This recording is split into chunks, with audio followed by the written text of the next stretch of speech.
Silav êvar baş hevanno îro di derbarê rewşa dawiya Sûriyê de hin agahiyan bidin we di dawiya Dawiyê de İsraîl ket nava hereketê li Şamê hin noxteyên taybet êriş pêkanî. Wezareta Parastinê Serokkomariya li Şamê her du jî bûn hedef hem jî du caran li ser hev. Ev sê çar rojin ne tenê em ji vê derê her wiha ji gelek deveran miletê Durzî jî İsraîlê rexne dikin dibêjin çawa mümkün e tu weke çavdêr wisa bisekînî û me bidî berbextê Heteşê. Heteşê ev sê rojin li Swêda êrişên pir dijwar pêktîne komkujî çêbûn heta niha hêjmara kuştiyan derket di Sûd û pêncî. Ne tenê İsraîl li rêveberiya Xweseriya Rojavayê Kurdistanê jî bêdengiyekî hebû lê bêdengî xirab bû. Mazlûm Abdî derket meydanê axifî hem jî pir dijwar axifî. Li vê derê axiftinê ve ji we re pêşkeş dikim. Li ser van hemî bûyeran Colanî jî derket axifî poşmaniya xwe îlan kir soz da ku ew hemû sûjbaran ceza bike. Bültena me dest pê dike.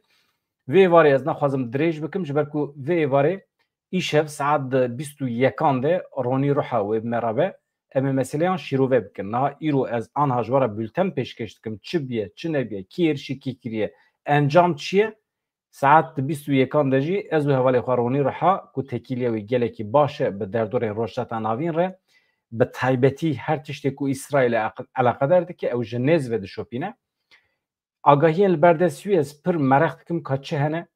İsraîl wê ji vir û pê ve bikeve nava hereketekî çawa hevkariya İsraîlê bi Rojavayê Kurdistanê re mümkün e nemümkün e çawa pêş dikeve û ji vir û pê ve Colanî Heteşê hikûmeta demkiya Sûriyê bi temamî îtibara xwe wenda kirine gelo Amerîka wê dîsa îtibarê bide wan.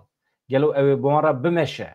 Ew Thomas Barak berpirsê Amerîkayê ji Sûriyê berpirsiyar e. Kî ye? Gelo ew ê ji vir û pê ve wisa biaxife. Hûn zanin civînên li Bakûyê hebûn. İsraîl Heteşê dît, Heteşê qure bû, doş bû, geş bû û her cara ku cesaret digire ji İsraîlî yan jî ji Amerîkayê komkujiyên bi vî şeklî pêk tîne. Ez hema bültena ku me amade kiriye ji we re pêşkeş bikim hevanno deng jî baş e û paşê şîrove em dikarin bikin. Şîrove ez ê 21 de jî bi ronî reha re jî bikim.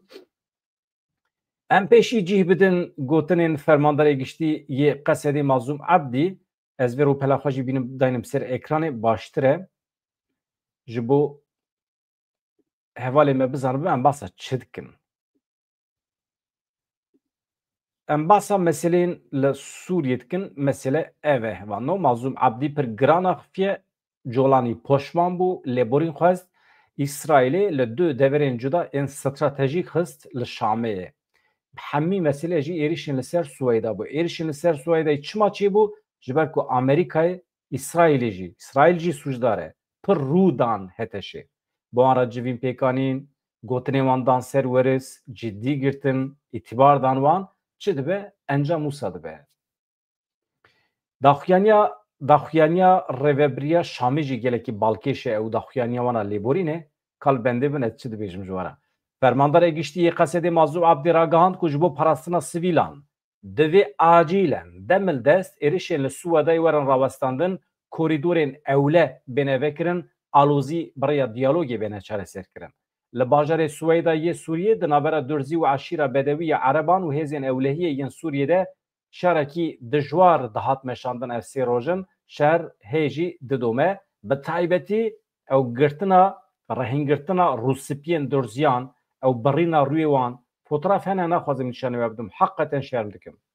Ew pîrê wan rûspiyê wan digirin ew sumilê wan cilêt dikin dibirin merû însanan milletekî ew qas bêrûmet nake sûçên pir giran in sûçên dijmirovahiyê ne. Fermandarê giştî yê Qesedê Mazlûm Abdî li ser hesabê xwe X'ê di derbarê şerê li Swêdayê de daxuyaniyekî belav kir.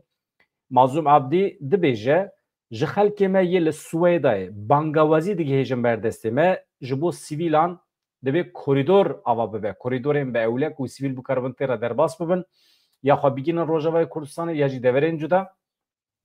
Her wiha êrişên li dijî wan jî divê acîlen werin rawestandin. Ev daxwaza milletê Swêdayê ê Durzî ye gîştine berdestê Mazlûm Abdî.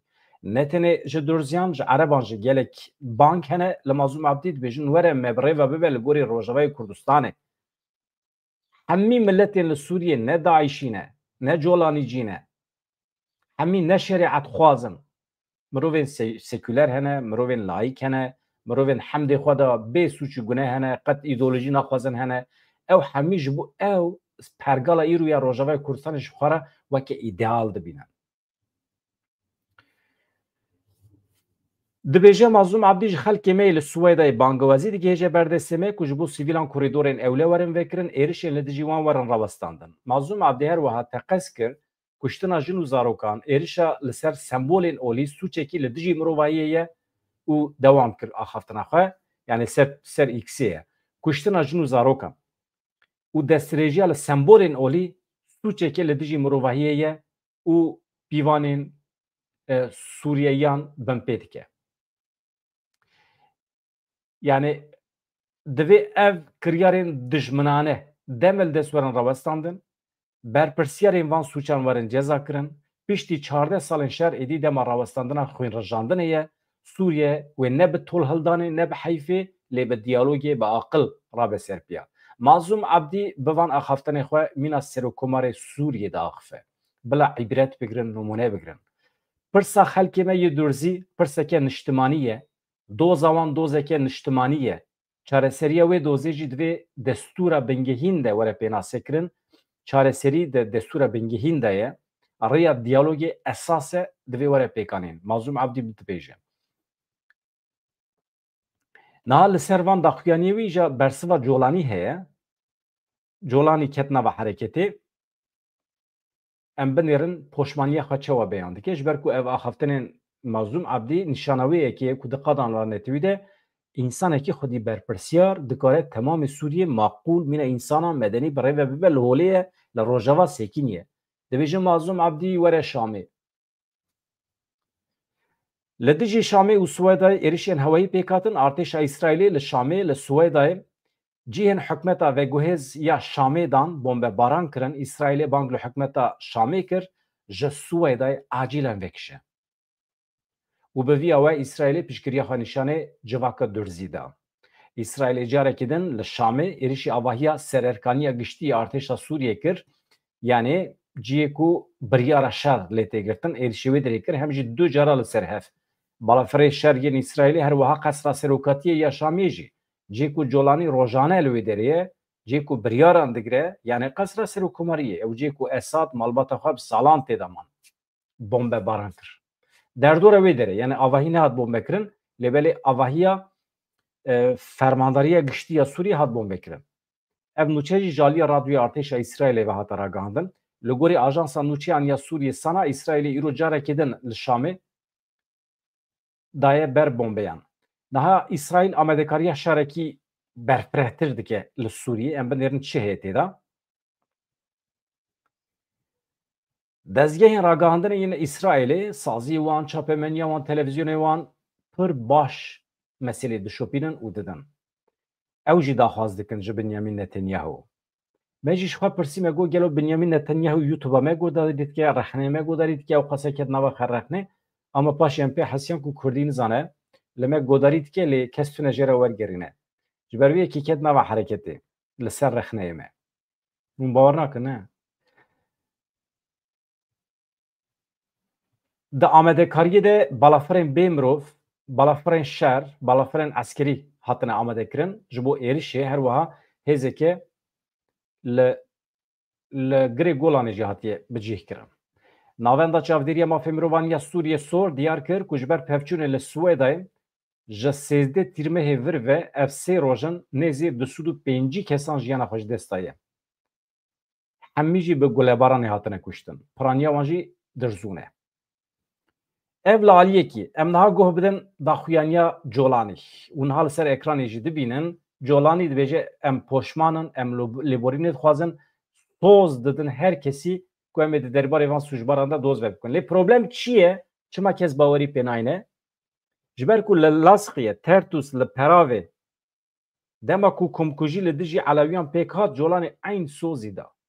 Ama soza xwe pêk neaniye. Ev sê mehin rapor nehatiye amadekirin, nehatiye pêşkêşkirin kî sûcdar e, bûyer çawa pêk hatiye. Hesab nedaye. Tu kesekî nehatiye darizandin. و جولانی هر وحال خم کرده اعتراف دکه که دنوا هیزی واندا ین بیانی هنه اف جی دولت ترکیه تخنوا تنگاسی هواندا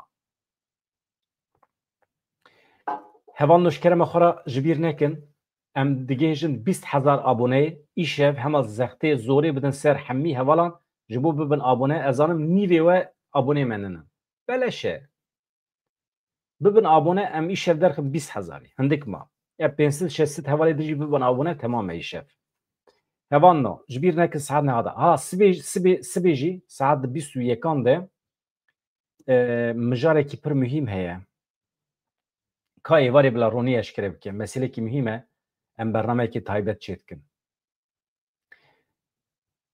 نه mesele. Narin Güran dosya Narin Güran'ı da deseroni ruhadaya lekolin kiriye. Jüve deme ve lekolin dike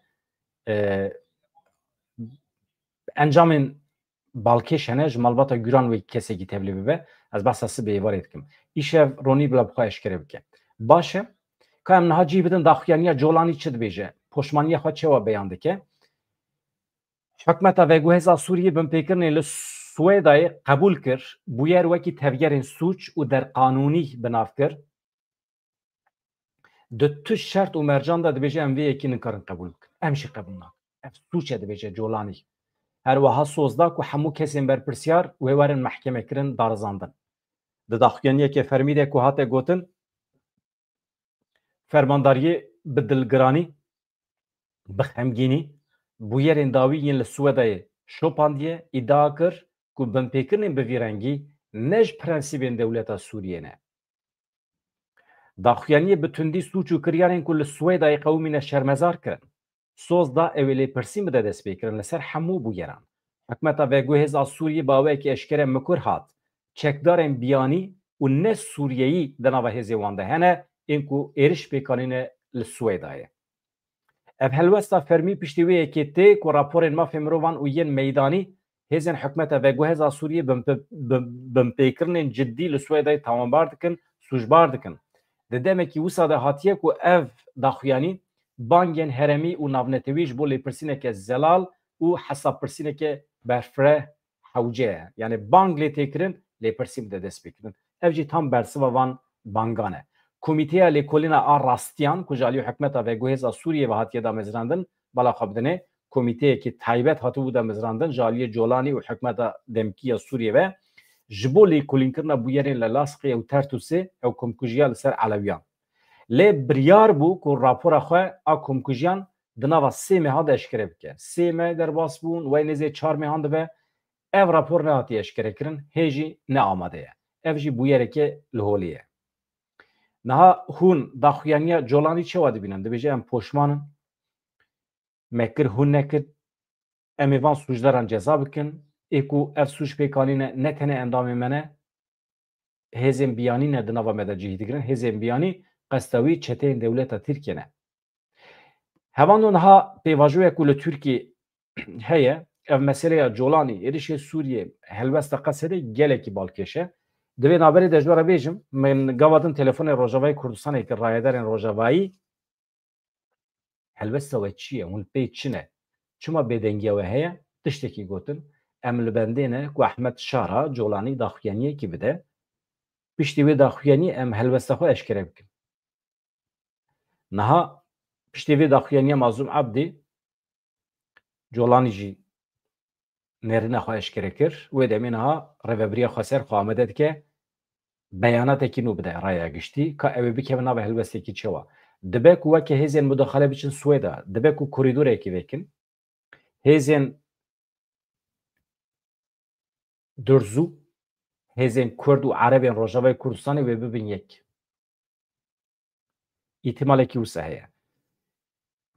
Di derbarê hevdîtinên heyeta İmraliyê de ka çi heye çi tune em spasiyê xwe pêşkêşî Dewlet Bahçelî bikin dîsa ya di nava hemî Tirka da yê dîsa samîmî derke Dewlet Bahçelî binêrin o qas demokratê wan hebû ya demokratê wan ê herî demokrat carekî wekîlekî wan bû wezîrtî jî kiriye min jê pirsî perwerdeya Kurdî wê çawa be got asla çê nabe perwerdeya Kurdî çê nabe em got ku em ji derva te demokrat zanen çav satevgeri gov dervaya ama go da pratikî de pek nayê ne mümkün e em goyê demê şer devam dike go bila şer devam dike qet nexeme şer dikin bikin ama kes mafê perwerdê ê Kurdî nadeve ya ji bîr kim yani merik CHP'yi bûa ji ber vê yekî ecêb in idî hêviya me nebaye Devlet Bahçelî ama binêrin ki hêviya vê pêvajiyê ser Devlet Bahçelî ye heyeta endamê heyeta İmraliyê Pervîn Buldan, Mithat Sancar, Özgür Erol îro li Parlamentoya Tirkiye bi serokê giştiyê MHP Devlet Bahçelî re civiyan. Pervîn Buldanê piştî hevdîtinê got me li nêrînên Devlet Bahçelî yên erênî yê li ser pêvajoyê carekê din guhdar kirin. Maşallah dostaniya wan gelekî xweş diçe. Heyeta İmraliyê îro bi Wezîrê Dadê yê Tirkiye Yilmaz Tunç re bi serokê giştiyê Parlamentoya Paşerojê Ahmed Davutoğlu re bi serokê giştiyê MHP Devlet Bahçelî re civiyan. Pervîn Buldanê piştî ziyareta li gel Devlet Bahçelî daxuyaniyekî belav kir. Dibêje îro me wekî heyetê hevdîtinekî din a giring pêkanî bi Devlet Bahçelî re ev ji sibê ve hevdîtina me ya sêyemînê didome em bi taybetî spasiya serokê MHP Devlet Bahçelî dikin me hevdîtinekî gelekî êrênî berhemdar pêkanî faydawî wê çê bibe me di derheqê qonaxa ku pêvajo gihîştiyê de agahî bi hev re parvekirin me li nêrînên erênî yên Birêz Bahçelî godar kirin di derbarê pêvajoyê de ez dixwazim diyar bikim piştî vê pêvajoyê wê hevdîtinê me qonax bi qonax hem bi Birêz Bahçelî re hem jî bi partiyên din yên muxalefetê re bidome. Her wiha em ê biçin serdana PKT aktorên Tifaka Cumhuriyê jî pêwistiya me bi hev heye ji bo vê pêvajoyê. Hûn zanin piştî axaftina Tayyip Erdoğan ku gotibû Dem Partî, MHP, AK Partî ew ê bi hev re bimeşin. Pervîn Buldan derketibû gotibû tiştekî wisa tune rayedarên din ên Dem Partî jî gotin tifaq rêveçûna bi hev re tenê ji ber vê pêvajoyê heye. Ama wekî din aliyê stratejîk di aliyê siyasetê de karê me bi hev tune ye. Em partiyên ji hev cida ne em de îtifaqa da cî nagirin tenê ji bo vê pêvajoyê em carna bi hev re didin distînin ewqas. Em mecbûrin vê pêvajoyê bi hev re bizî em kira bimeşînin. Ji bo ku ev pêvajo di demekî herî kin de veguhere pêvajoyekê aştiye em ê her cure piştgirî û têkoşîna pêwîst bidin. Heyeta İmraliyê wê sibê jî saet di sêzdan da bi serokê giştiyê CHP Özgür Özer re bicive. Hevserokên giştiyê partiye gelan Dem Partiyê Tuncer Bakırhan û Tülay Hatîmoğullarî jî wê sibê biçin Kudê biçin Edirne serdana Selaheddîn Demirtaş. Yani ji bo em dubare bikin serokê giştiyê CHP Özgür Özel sibê heyeta İmraliyê pêşwaz didike saet di yekê Tirkiyeyê her du hevserokên Dem Partiyê jî ew ê li Edirne biçin serdana Selaheddîn Demirtaş.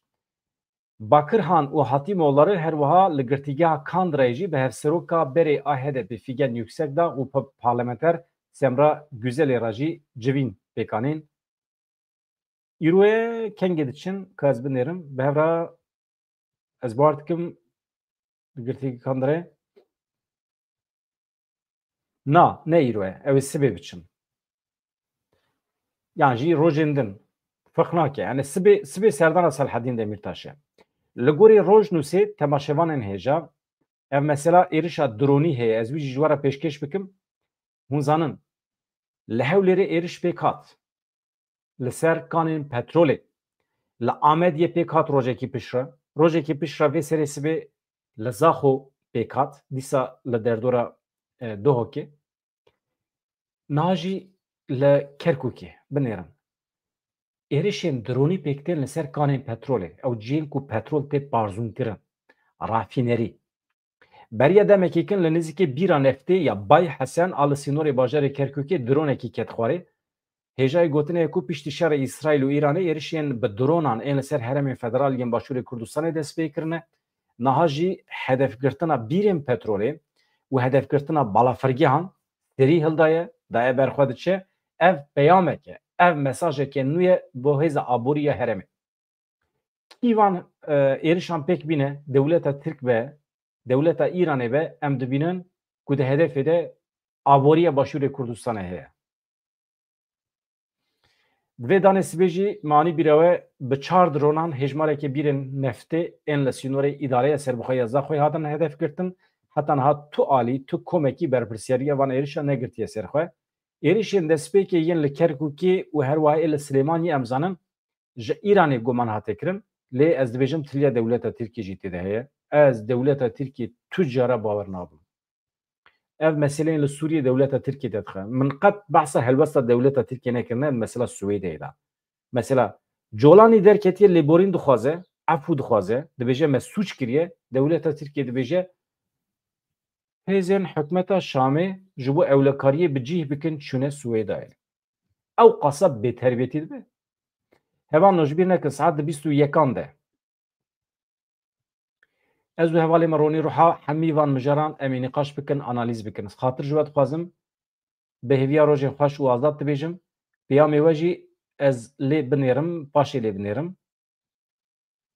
ka hûn dixwaze ez deqên dawî binêrim ka çê hêç tune ji bo heta êvarê nemîne çünkü rojata navîn e mesela rojata navîn Mazlûm Abdî me gotû bê diyalog û aqilmendiyê Sûriye ava nabe ev yek û hema ya din jî binêrim çend nûçeyên deqeyên dawî jî binêrim tamam baş e hevan da ez hema xatir ji we dixwazim ji kerema xwe re saet di 21 şevê de heta wê demê elbet bibin abone jî bişopînin mezin bikin vê kanalê rica min ji ew ji ber ku em yekane kanalin ku bi îstiqrar weşana Kurdî birêve dibe û em hêvî dikin bikaribin bibin bersiv ji bo we eger em bizanin kanal mezin dibe baweriya we hebe eger kanal mezin bibe bandor li însanan bike ku em dibînin ku bandor li gelek însanan dike wisa xuya ye wê gelek mîvanên payebilind bixwe wê bixwazin tevlî van kanalan bibin